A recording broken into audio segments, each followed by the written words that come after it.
What's going on, family? Welcome to another video or podcast episode, whatever the case may be. Um, I just wanted to give you guys an update.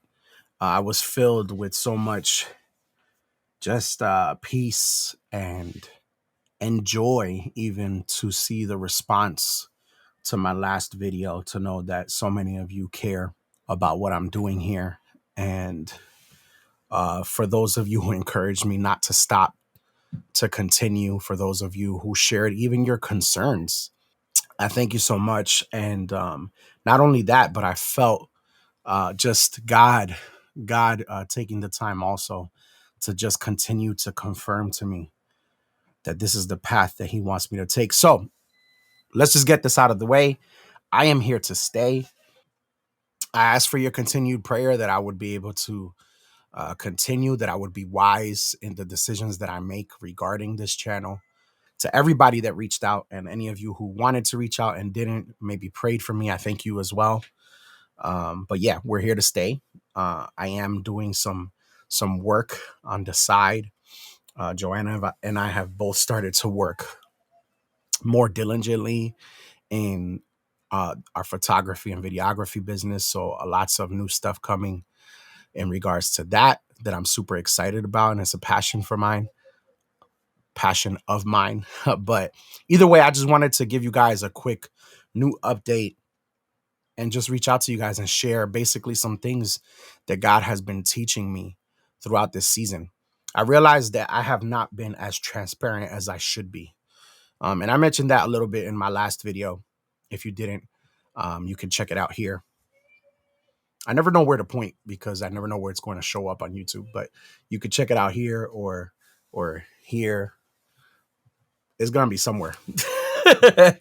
But either way, yeah, like, I'm gonna share with you guys some of the things that God has been teaching me, and I hope that it'll bless you. So basically, I have this little whiteboard in our room, and as God would just give me these one-liners, and it's stuff that I just carry in my heart, stuff that He just speaks into my life, that breathes so much life into me, and I hope that it'll bless you as well. So let's start off with the first one, which I think is a huge one. And I think it'll speak to anybody who has a dream in their lives right now that they are working on.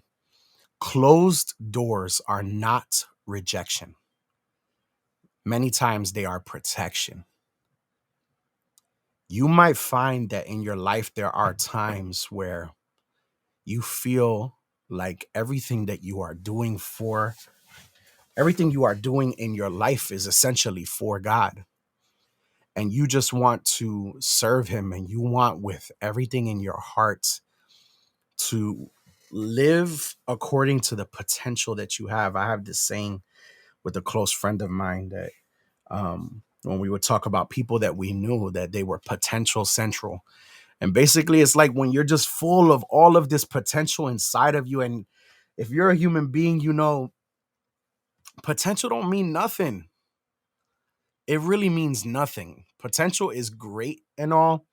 You could be a person that has so much potential. Many of you are probably people who have potential in various different areas of your life.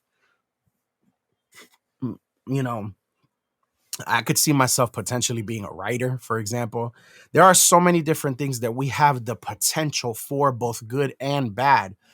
And when you mix into that the desire to follow God, like I have been these past 2 years, there have been times where I have confused closed doors or missed opportunities or things not going according to the way that I think that they would go as rejection, whether that was rejection that I thought was from God, or there was some type of internal rejection going on inside of my heart. But in the reality that I'm starting to understand is that many times it's really just protection. It's God's protection, protecting me, because many times I'm not ready to step into that thing. And so God is always going to be more concerned with you than he is going to be with your calling. God is always going to be more concerned with who you are with the person that you are becoming, with his presence being made established in your life, with him and the character of Jesus being fully established in your heart, then he is going to ever care about the purpose that he has prepared for you. That's not to say that God doesn't care about the purpose that he has for your life. Why would he create a purpose that he does not in turn care for? No. He cares about you living out your purpose, but his primary concern is one of relationship. And as we know, as we relate to Jesus, we can't help but be changed in his beautiful presence. You know, the crazy part is that throughout this past, I keep saying this past because I'm about to say 1 year, but then I keep remembering that it's 2 years. So throughout these past 2 years, I have changed so much. I've called it my surgery season. And imagine feeling like you are on the table being cut into for 2 years. You know, in my mind, I envisioned this completely differently. If I felt like God called me into doing Valley of the Heroic, and I felt like God told me this is going to be, you need to treat this like it's your full-time job. You need to treat this as if this is what the thing that you do. Everything else is secondary. And those were things that I felt God not only speak to me, but also confirm various times, from when I was good to when I was like, yo, I'm about to quit. And God's like, nah. And so immediately in my mind, the immediate thought was, okay, something is going to happen where I'm going to be able to um, live off of this and be able to provide for my family. I mean, that's like the logical connection. And so far that's been a really difficult thing. I've expressed to people before that actually there have been times where I felt like God is actually blocking things from happening. It's almost like the way I describe it is like I feel like his hand covering something.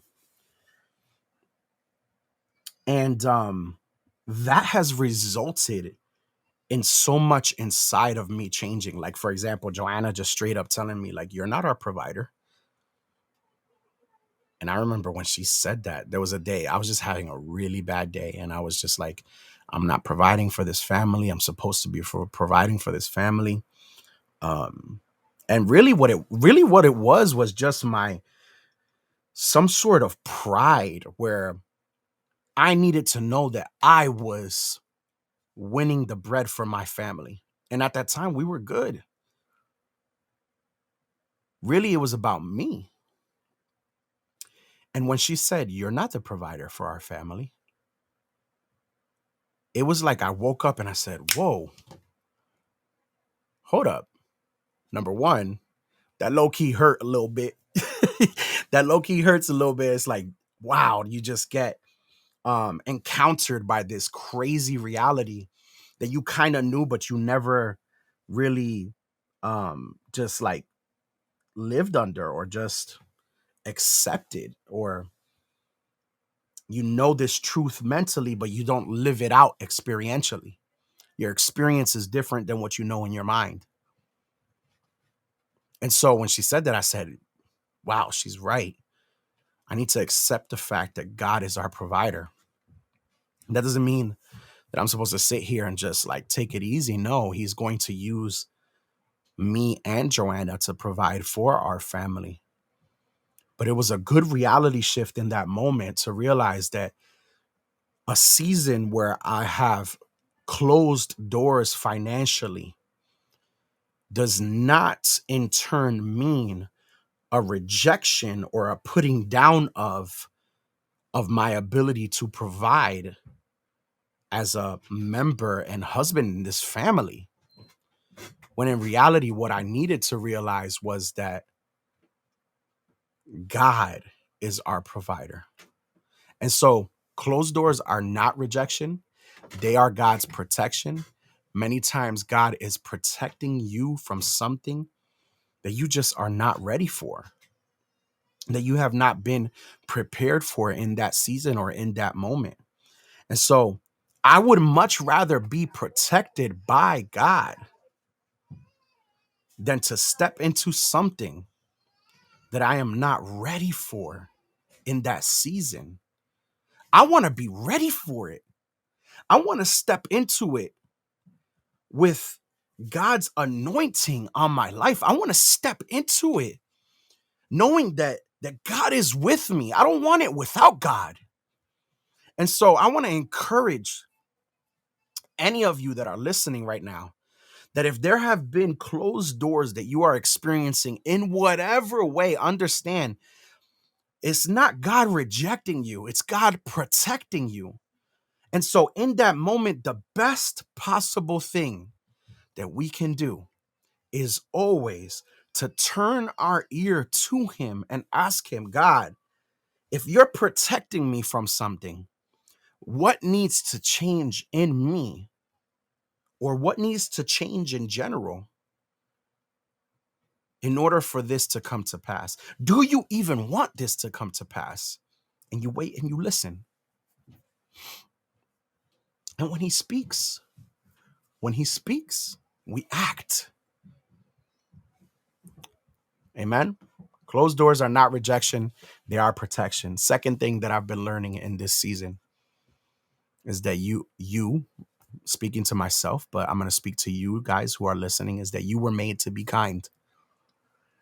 This one God just gave to me randomly just one day when I was just I believe I was driving and I had an encounter with a stranger, and I just felt this desire inside of me to be kind to that person. And when I felt that desire to be kind, I automatically thought about how that person might react to it. And I started to just think about my kindness and think on whether I have been exercising kindness. And then I started to apply that to my family. And I started to realize, that there have been, through many years of setbacks and um, letdowns that I've experienced in friendships and relationships, um, personally, professionally, family. There's been so many things that have accumulated to a point that I have allowed myself to develop a little bit of a harder heart. Now, mind you, some of you might identify with this. Part of that has been me learning to not let people take advantage of me. Um, Part of that has been me learning how to set boundaries in relationships. Both of those things can be very healthy. But then on the other side of that, I think that sometimes when we're learning something new, you could lean in a little too heavy on it because you're like, I just learned this new skill. So I need to just like fully dive into this and experience. No, relax. Learn the balance for it, because God also created you with natural tendencies for a reason. Learn those new skills, live in those new skills. Amen. That's awesome. But at the same time, don't lean in too heavy. And I think that that's what I was doing. I was leaning in a little bit too heavy. And in and through that, I started to be a little too rough and a little bit too tough with those boundaries and trying to protect myself. And a lot of that stemmed from me trying to protect myself from becoming depressed again, like I was in 2016. And a lot of it stemmed from me not wanting to be let down in friendships. A lot of it stemmed from me feeling like just wasn't accepted by mentors or by um, people that I looked up to. Some of it stemmed from my relationship with my father and just wanting a deeper connection there and feeling stonewalled a little bit in that regard. And um, really what it comes down to is my expectations on other people. And granted, expectations are natural. Expectations are something that we all experience. You can't um, curb your expectations. Maybe you can to a degree, but at the same time, it's like I allowed those expectations that I had of people that sometimes were things that they were just not able to give. Sometimes they were things that I wasn't even giving to them. Let's keep it real. Are you giving the amount that you are expecting from other people? And then it's like you get mad when you don't receive it. and you start to treat them badly. And then it becomes like a self-fulfilling prophecy. I'm talking from experience here. Are you growing as a person to be able to be the healthy friend that you need to be the healthy father or mother that you need to be, or son or daughter? And so I started to realize that I was allowing those things to affect me in such a way that I wasn't being kind. And now I've just been fighting to be that kind person that I believe God intended for me to be. I think that that version of me has been tucked away for such a long time. Like, I remember back to when I was just a little kid, and kindness just came so naturally to me. Like, I defended people, I stood up for people, I was kind and nice to people. And I think that as I grew up, I was so kind and also was a little bit geeky and weird and liked sci-fi and reading books. So people just, didn't understand me, and maybe I also just came on too strong, right? And so um you guys know, like, school ages can be brutal. And so I went through bullying, and that stuff like hardened me as well. And so when I was thinking about this, I was thinking like, wow, I felt like the Holy Spirit said to me, I made you to be kind. And I had to grieve that loss. I had to grieve and think back to that younger version of me, that 5, 6, 7, 8 year old who was immensely kind. And I had to wonder where he got lost.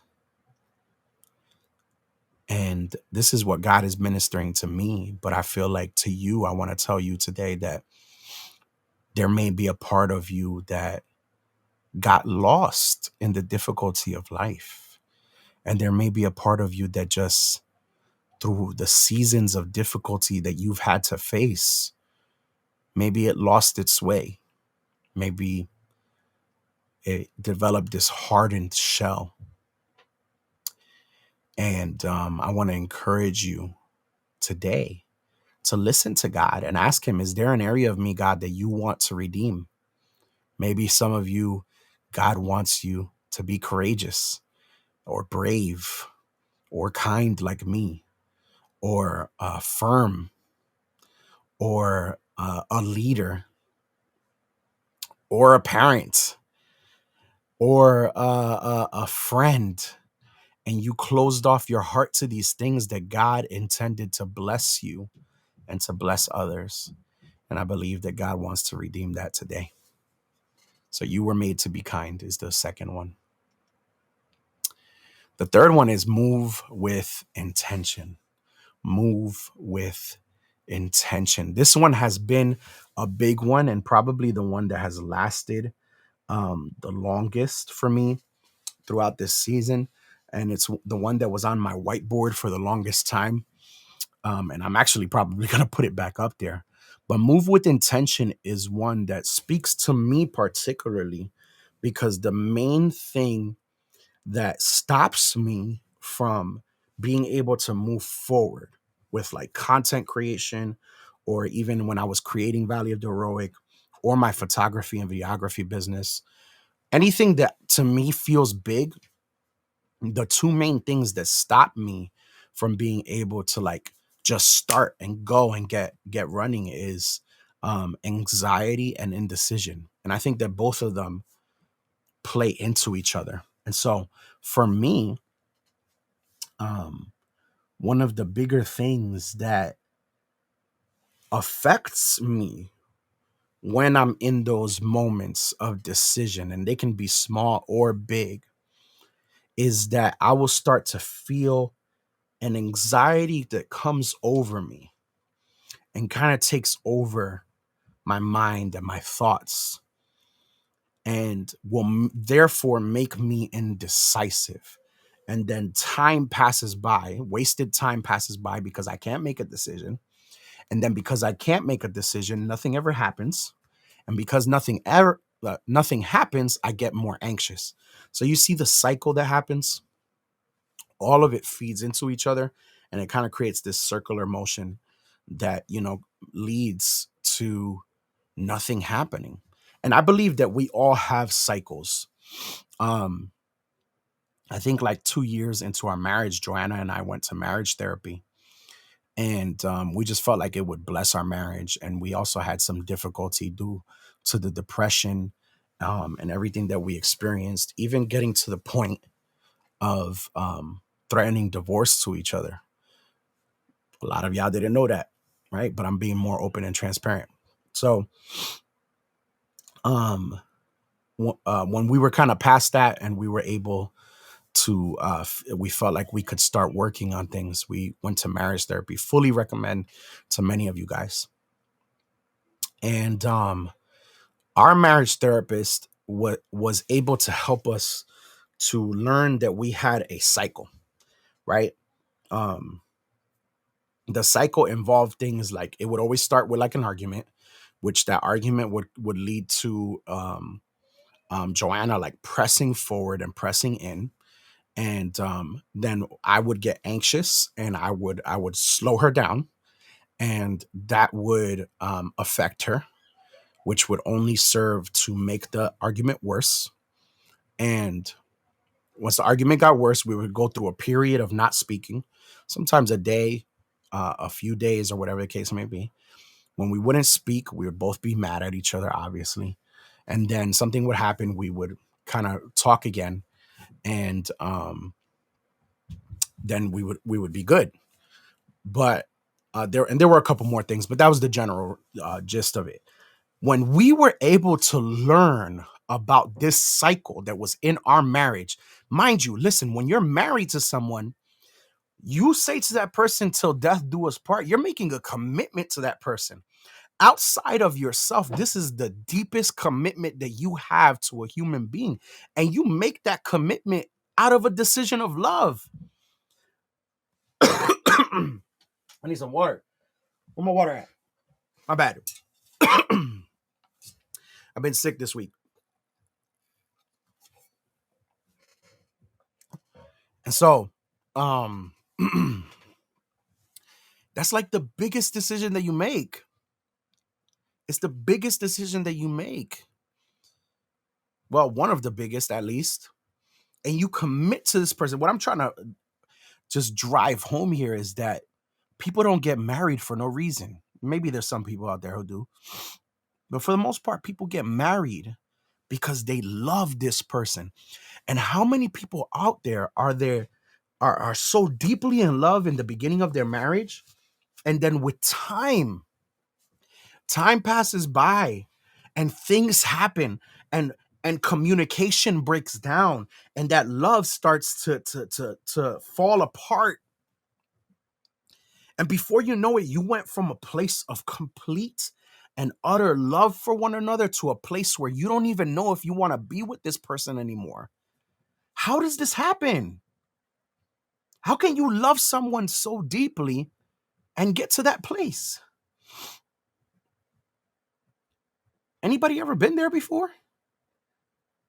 And I'm saying there, like, when we were in marriage therapy, and he just helped us see this cycle and how simple it was, and how I was like, yo, this happens a lot.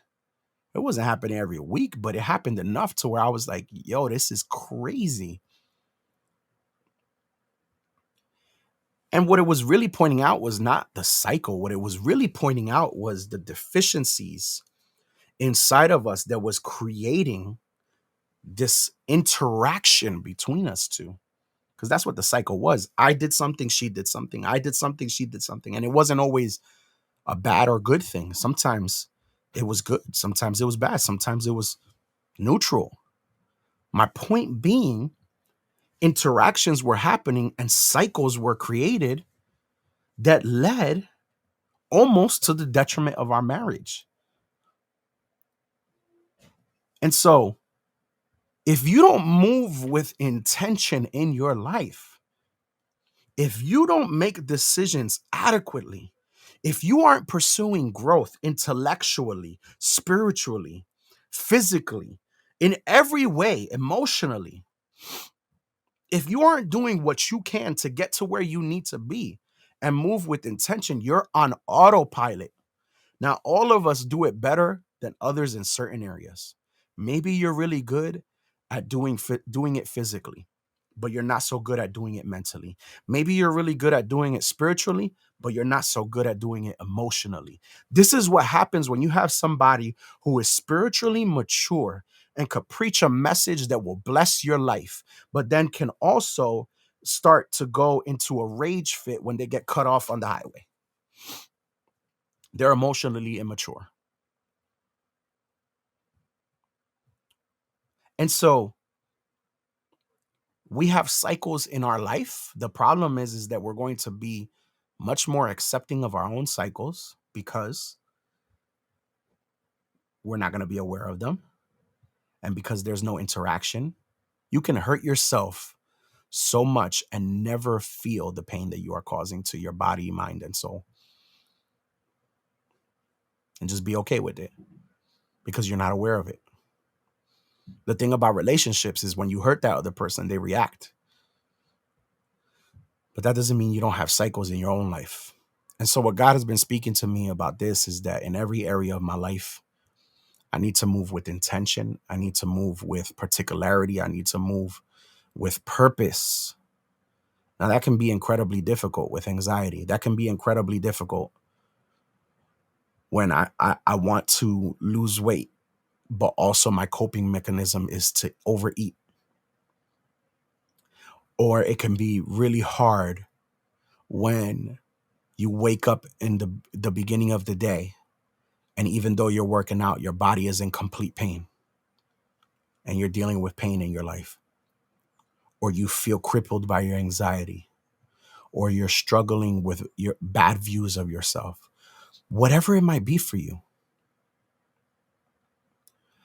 But if you want something to change, move with intention.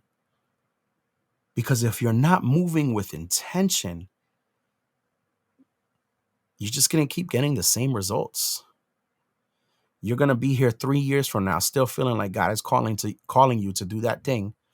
You haven't made no progress in it.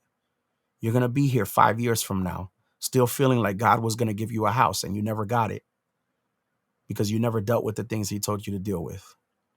You're going to be here 10 years from now experiencing a divorce because you didn't do what was necessary to break the cycles and chains in your marriage. All because you just wanted to be right. All because you didn't want to face the ugly truths inside of yourself that you needed to chip away at with intention. Move with intention is number 3. Number 4 is one that's very special to me. And it's, if you fight the battles, you will gain confidence. This one is closely related to move with intention because one day God just built on that one.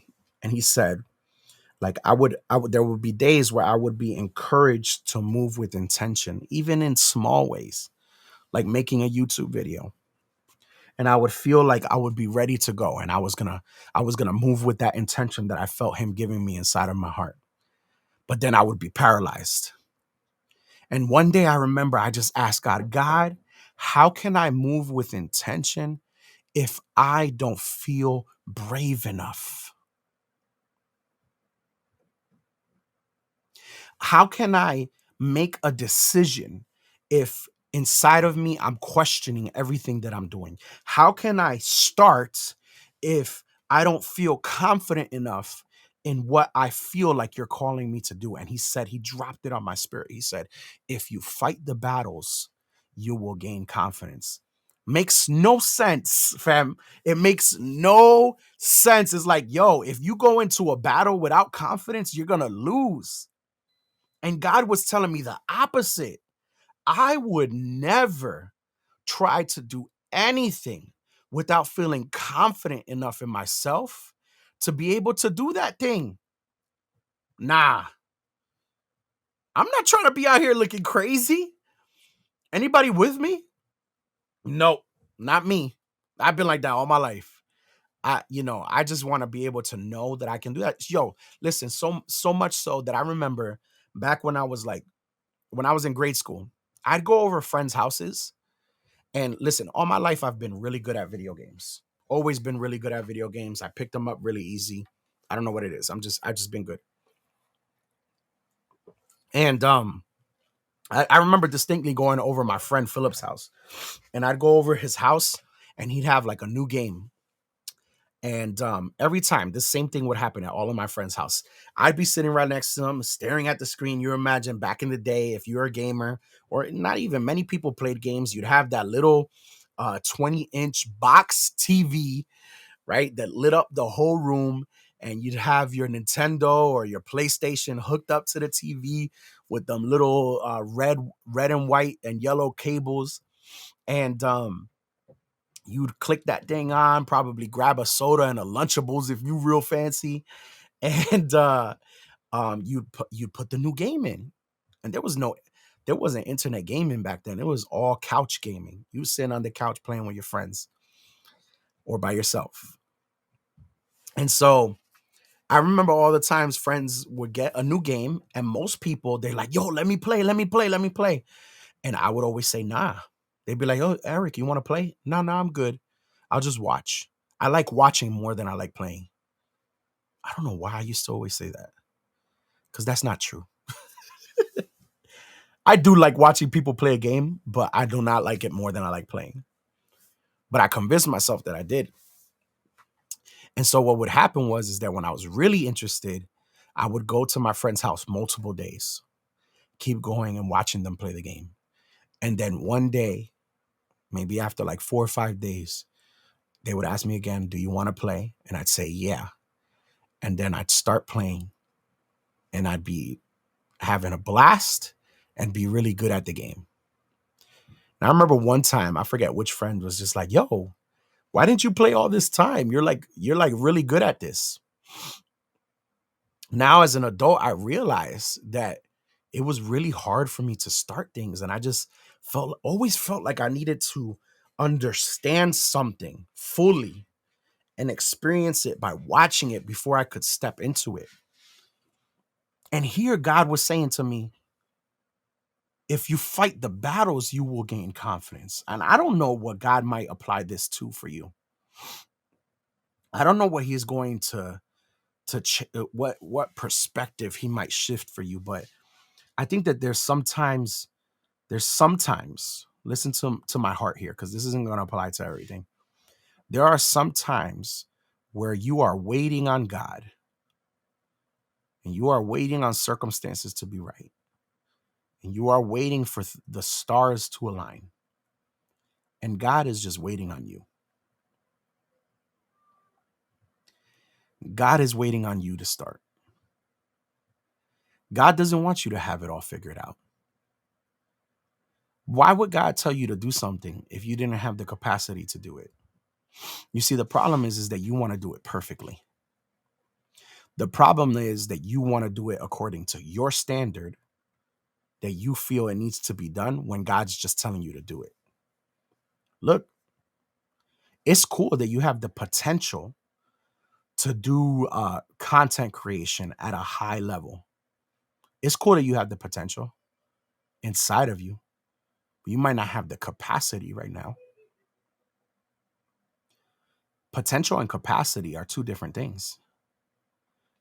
You might be in a busy season in your life. And here God comes and he says, "I want you to start creating content." And you won't start because you're too busy, because you want fully fledged edited videos, and you want perfect audio, and you want perfect lighting, and you want perfect topics and perfect locations. Meanwhile, every week goes by and you still haven't pressed record. God didn't say go and make perfect content. God said go and create content. And when you choose to not create content because it doesn't reach your standards, or you choose to do anything, to not do anything because it's not reaching the standards that you want it to reach to, that's just another word for disobedience. And then you wonder why blessings are being held up. Then you wonder why things aren't going according to the plan that you feel they should have gone. And then you wonder why you're stuck, because you aren't acting. And we all prioritize something, right? But why would God tell you to do something and you look at your life and you're like, God, I can't fit it? He knows what you're capable of. He knows. He wouldn't call you to do it if you couldn't do it at some capacity. The key is figuring out what that capacity is. And as you fight the battles, you will gain the confidence that you need to be able to do it at the level that your potential is. The key here is basically whatever you feel you lack, when you choose to be obedient, no matter what you lack, even if it's time, obedience causes God to move. You could try to move as much as you want to figure it out for God. You're like, God, I know you told me to do this thing. I'm going to do whatever I can to figure it out so that I can do it. Nope. Nope. That's not it. Do it. Then watch God move. Watch God align what needs to be aligned in your life and inside of you. Watch God align the circumstances that prevented you from doing it to the level that you could do it. Watch God work. Do you want God to work or you want you to work? If you fight the battles, you will gain confidence. Number 4. And number 5, it's our last one. If you're still here, I love you so much. Thank you for listening. I hope this blessed you. Number 5, defeat the resistance. Defeat the resistance. I have a massive amount of internal resistance. Is there anybody, my creatives, my entrepreneurs, my pastors, content creators, whatever, anybody else dealing with that internal resistance that stops you from doing the things that you know you need to do? That's me 110%. There are times where there are things I want to do and I just can't do them. God bless you if you are not a person that struggles with internal resistance, because I am. And that joint is rough. It's tough to deal with. But what God spoke to me through this is that every day, because every day is a new battle, every day I have to take the steps necessary. I have to make a decision to defeat the resistance. And the best way to do that is just to start. Because resistance shows up in procrastination, in indecision, in anxiety. And before you know it, it takes over your day and it's gone and you weren't able to do what you were meant to do. A lot of days, a big thing that's been working for me in the past that I feel like I need to get back to is creating a list of your top 5 things to do for the day. And then as the day goes on, you work on those 5 things. And if you do those 5 things, that's it. You won the day. Put a big W on your paper and circle it. I'm telling you, try it. Don't knock it before you try it. It works wonders. You see those 5 things and you're like, I can knock these things out. And then realize that there are going to be days where you're not going to do all 5. But if you do all 5 and a week passes and most of the days you did the 5, a month passes, same. A year passes, 2 year passes, 3 years pass. There's going to be compounding interest on that. And it's going to be much more beneficial than the compounding interest of those indecisive days where you didn't move with intention and choose to create a plan that would get you to where you're trying to get to. So, whatever resistance you're experiencing in your heart, I want to encourage you right now to do what you need to do to defeat that resistance. If you're resistant on acting on a certain word from God because you feel overwhelmed, you feel incapable, you feel lost, what do you need to do to get to a better place so you can defeat that resistance? I know it sounds overly simplistic. It's simple. That doesn't mean it's easy. It's simple. It's just not easy. And many of you, I just feel like many of you, including myself, need to know that you can do this. You can. God wouldn't have called you if he didn't believe that you could. He wouldn't. And he did call you. So he knows that you can. Guys, I want to thank you so much for being here. And thank you so much for just spending time with me today. And again, for those of you who encouraged me to continue, if you made it this far, thank you so much, all of you, for your love, for being a part of what we are doing. If you feel like any of these 5 things would bless somebody that you know, share it with them. You never know who it might bless. And again, I want to thank you guys. If you made it to the end, made it to the end in the comments if you're on YouTube.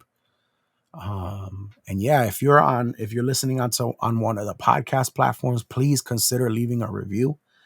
That would definitely help. What many people don't realize is that the likes, the comments, the shares, all of those things help a lot. They help immensely. And it's going to get us over that little hump that will be able to show people that this is valuable. So if you feel like it's valuable, a great way to show Instagram, we're not on Instagram, but YouTube and Apple, whatever, that it is valuable, is to drop a comment, to drop a review. It helps a ton, and I'd really appreciate it. I love you guys so, so much. Thank you for not letting me quit. Thank you for being here. Thank you for being awesome, for being so loving and so kind. I hope that we could be here 10 years from now and be in an amazing place, and I hope that you are here with me. God bless you guys. Have an amazing week. I hope to see you soon. Peace.